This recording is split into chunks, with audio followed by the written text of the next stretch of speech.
Hey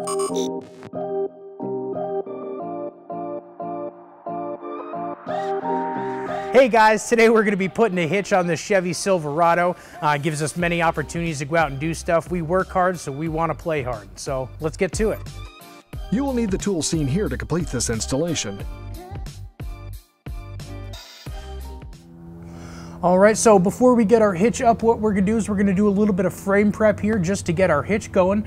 We're gonna be using these existing weld nuts. There's one here and one over here on the passenger side.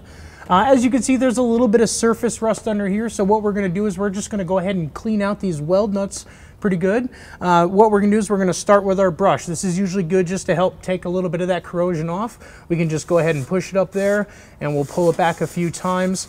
If it's really packed full of stuff or really heavy with rust, you can always use a thread cleaner. This will help to take that really heavy duty gunk out of there. But for today, we're just gonna be sticking with our brush because our rust is very light.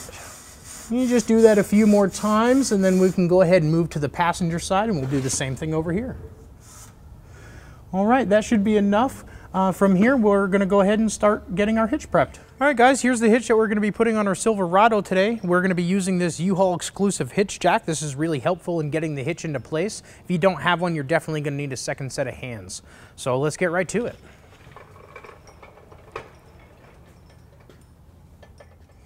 All right, here we go. We're gonna get our hitch up into place. As we can see that our holes line up for our different attachment points on both sides very nicely, no drilling required. We can start getting our hardware right in place. All right, so we got our hitch up into place, all our holes are aligned, so we're gonna start putting our hardware in place. We're gonna take the plate with the offset hole in our carriage bolt, and that's gonna go here in the center. And then we're gonna take our plate with the center hole and once again our carriage block, and that's gonna go in our forwardmost attachment point. And then last, we're gonna have a bolt with a conical washer, and that's gonna go into the rearmost attachment point, and that's with the existing weld nut. Let's move to the passenger side. All right, over here on the passenger side, once again, we're gonna take our offset plate with hole and our carriage block. That's gonna go up here in the center.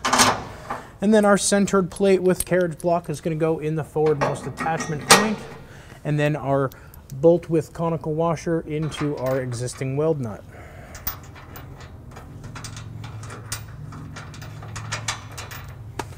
All right, once we have all our hardware in place, now we can go ahead and start putting our nuts on our bolts here.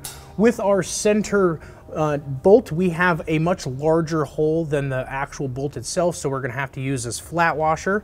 So we'll go ahead and put that up into place. Then we'll do our lock washer and then our nut. There is no washer needed on the forwardmost attachment point. The hole in the hitch is the same exact diameter as the bolt, so no washer needed.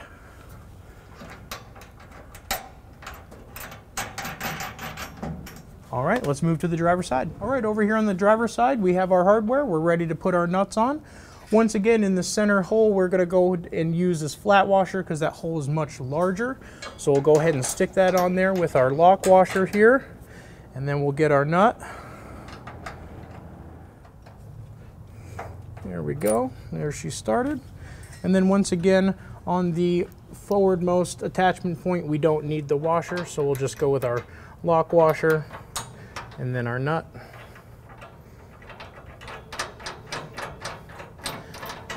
All right, now that we have all our hardware in place, let's go ahead and torque it down. All right, now that we got all our hardware up, we're gonna go ahead and torque it down. We're just gonna follow our instructions and torque it to what the manufacturer recommends. Let's get to it.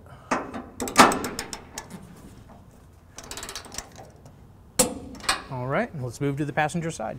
All right, we'll go ahead and finish torquing down the rest of the bolts.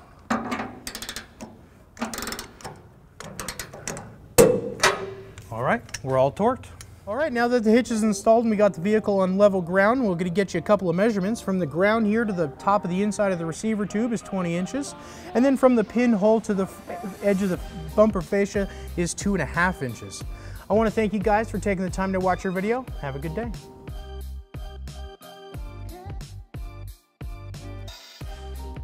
To learn more about the product seen in this video, or to schedule an installation by a U-Haul Hitch professional, visit us online today at uhaulhitches.com.